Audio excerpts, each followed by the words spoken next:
కాకినాడ జిల్లా భారత చైతన్య యువజన పార్టీ తరపున తమన్నా సింహాద్రి నామినేషన్ దాఖలు. పిఠాపురం నియోజకవర్గం గొల్లప్రోలు మండలం చేబ్రోలు బీసీవై పార్టీ కార్యాలయంలో భారత చైతన్య యువజన పార్టీ రైతు చైతన్యం యువజన పోరాటం తరపున పిఠాపురం నియోజకవర్గం నుండి ఎమ్మెల్యే అభ్యర్థిగా తమన్నా సింహాద్రి బీసీవై పార్టీ కార్యాలయం నుండి అర్ధనారీశ్వరుని దర్శించుకొని గొల్లప్రోలు మీదుగా పిఠాపురం పట్టణం గుండా ప్రజలకు అభినందనలు తెలుపుకుంటూ ఆర్ఓ ఆఫీస్ నందు నామినేషన్ దాఖలు చేశారు.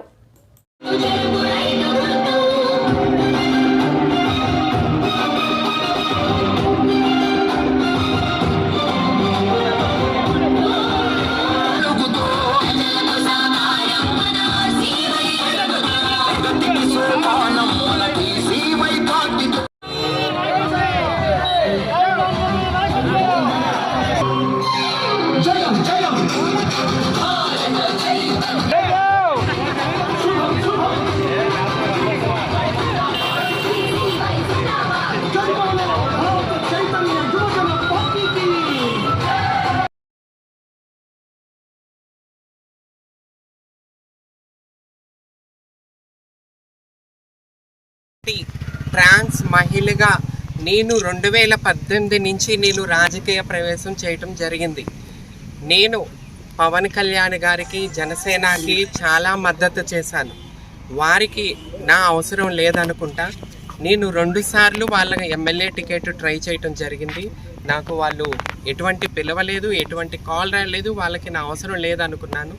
2019లో నేను మంగళగిరి కాన్స్టిట్యున్సీ నుంచి స్వతంత్ర అభ్యర్థిగా పోటీ చేశాను. నా సేవా కార్యక్రమాలు నన్ను గుర్తించి 2024లో మన రామచంద్ర యాదవ్ గారు బీసీవైపీ అనే పార్టీని స్థాపించడం జరిగింది. ఆయన నన్ను గుర్తించి నా మీద ఉన్న అభిమానంతో పార్టీకి పిలవటం జరిగింది. సో నేను ప్రజాసేవ చేయటానికి నేను ముందుకొచ్చాను. కాబట్టి మన అని లేకుండా నన్ను గుర్తించి నాకు గౌరవించిన బీసీవైపీ పార్టీ టికెట్ ఇవ్వడంతో నేను వాళ్ళ టికెట్ను గౌరవిస్తూ వాళ్ళు నా అధిష్టానం, నా పార్టీ అధిష్టానం పిఠాపురం నుంచి నాకు టికెట్ ఇవ్వడం జరిగింది. అందువలన నేను పిఠాపురం వచ్చి ఎమ్మెల్యేగా పోటీ చేయటం, ఇది 2వసారి పోటీ చేయటం జరుగుతుంది. మొట్టమొదటిగా స్వతంత్ర అభ్యర్థిగా చేసి 2వసారి బీఫామ్ తీసుకున్నాను. చాలా ఆనందకరంగా ఉంది. నాకు చాలా మద్దతు మన పిఠాపురంలో అందరూ చక్కగా గౌరవిస్తున్నారు, ప్రేమనిస్తున్నారు. చాలా ఆనందకరంగా ఉంది. ఆంధ్రప్రదేశ్లో అంతా స్వార్థపూరిత రాజకీయాలే.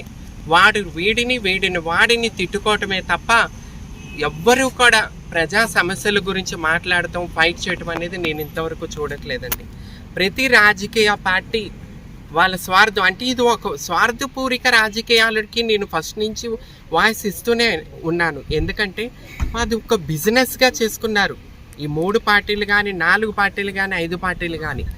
అందుకే కొత్తగా మన ముందుకొచ్చిన రామచంద్ర యాదవ్ గారు మార్పు, ప్రజల్లో మంచి భవిష్యత్తు ఉండాలని చెప్పి ముందుకొస్తున్నారు. కాబట్టి ఆయనతో నేను చేతులు కలపడం జరిగిందండి.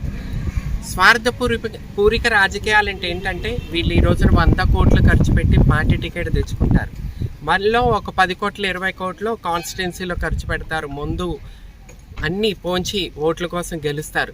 ఈ 100 కోట్లు ఖర్చు పెట్టి 1000 కోట్లు సంపాదించుకుంటారు. ఇది ఒక బిజినెస్గా నడుస్తుంది తప్ప ప్రజా సమస్యల మీద ఎవరూ ఫైట్ చేయడం కానీ, పోరాటం కానీ, నిరుద్యోగత కానీ, మహిళల మీద, బాలికల మీద జరుగుతున్న ఘోరాల గురించి కానీ ఎవరు ఫైట్ చేయడం, దాన్ని అక్కడితో ఖండించడం అని ఇది చేయటం, ఫైనల్ చేయటం అనేది మాత్రం నేను ఇంతవరకు చూడట్లేదండి.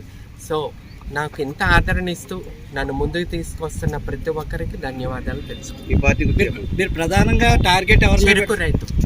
బీసీవైపీ పార్టీ గుర్తు చెరుకు రైతే. మీరు జనసేన నుంచి ఏమన్నా టికెట్ ఆశించారా? అది కూడా పిఠాపురం నుంచి ఆశించారా? ఇవ్వనంత ఇక్కడ నుంచి చేస్తున్నారా? నేను 2019లో మన పవన్ కళ్యాణ్ గారు ఒకటి చెప్పారు, అందరికీ తెలిసిందే. ప్రజల్లో నార్మల్ పబ్లిక్లో నుంచి ఎవరు ఇంట్రెస్ట్ ఉన్నా మా ఆఫీస్కి వచ్చి ఫామ్ని ఫిలప్ చేసుకోమన్నప్పుడు నేను కూడా వెళ్ళి జనసేన పార్టీ కార్యాలయానికి 2019లో వెళ్ళి ఫామ్ని ఫిలప్ చేశాను. ఎందుకంటే దాన్ని నేను ముందుకొచ్చి చట్టసభకి వెళ్తే ఈ రోజున ఈ ప్రజల్లో ఉన్న చూసే చూపు మార్చాలని చెప్పి నేను ఫైట్ చేస్తూ, యుద్ధం చేస్తూ నేను ముందుకు వస్తున్నాను.